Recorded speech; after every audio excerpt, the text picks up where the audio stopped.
श्री कृष्ण भगवान द्वारका में रानी सत्यभामा के साथ सिंहासन पर विराजमान थे। निकट ही गरुड़ और सुदर्शन चक्र भी बैठे हुए थे। तीनों के चेहरे पर दिव्य तेज झलक रहा था। बातों ही बातों में रानी सत्यभामा ने श्री कृष्ण से पूछा कि हे प्रभु, आपने त्रेतायुग में राम के रूप में अवतार लिया था, सीता आपकी पत्नी थी, क्या वे मुझसे भी ज्यादा सुंदर थीं? द्वारकाधीश समझ गए कि सत्यभामा को अपने रूप का अभिमान हो गया है।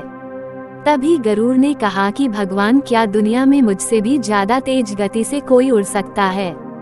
इधर सुदर्शन चक्र से भी रहा नहीं गया और वे भी कह उठे कि भगवान, मैंने बड़े बड़े युद्धों में आपको विजयश्री दिलवाई है, क्या संसार में मुझसे भी शक्तिशाली कोई है?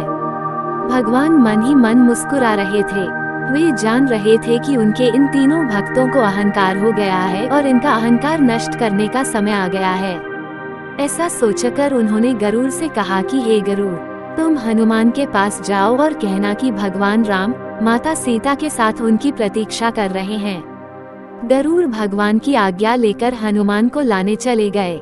इधर श्री कृष्ण ने सत्यभामा से कहा कि देवी, आप सीता के रूप में तैयार हो जाएं और स्वयं द्वारकाधीश ने राम का रूप धारण कर लिया।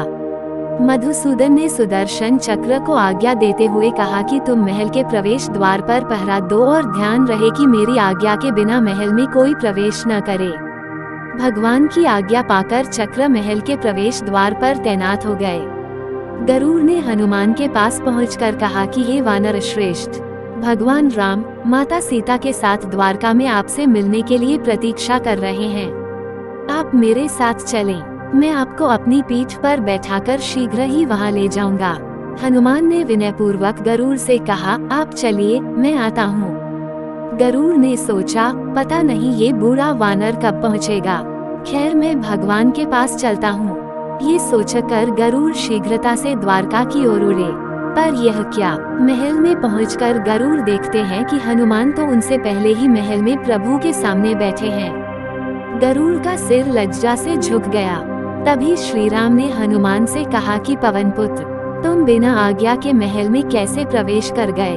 क्या तुम्हें किसी ने प्रवेश द्वार पर रोका नहीं?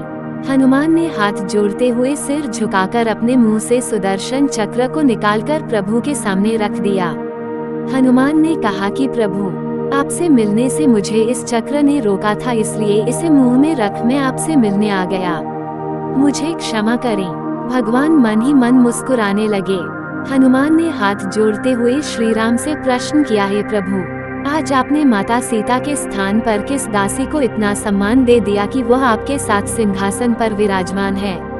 अब रानी सत्यभामा का अहंकार भंग होने की बारी थी। उन्हें सुंदरता का अहंकार था जो पल भर में चूर हो गया था। रानी सत्यभामा, सुदर्शन चक्र व गरुड़ जी तीनों का गर्व चूर चूर हो गया था। वे भगवान की लीला समझ रहे थे। तीनों की आंखों से आंसू बहने लगे और वे भगवान के चरणों में झुक गए। अद्भुत लीला है प्रभु की। अपने भक्तों के अहंकार को अपने भक्त द्वारा ही दूर किया उन्होंने। सार, जीवन में कभी भी अहंकार नहीं करना चाहिए। जरूरी नहीं है कि आज जो आपके पास है वह कल भी होगा। अपने अंदर जरा सा भी अगर अहंकार आने लगे तो स्वयं ठाकुर जी हमसे दूर हो जाते हैं।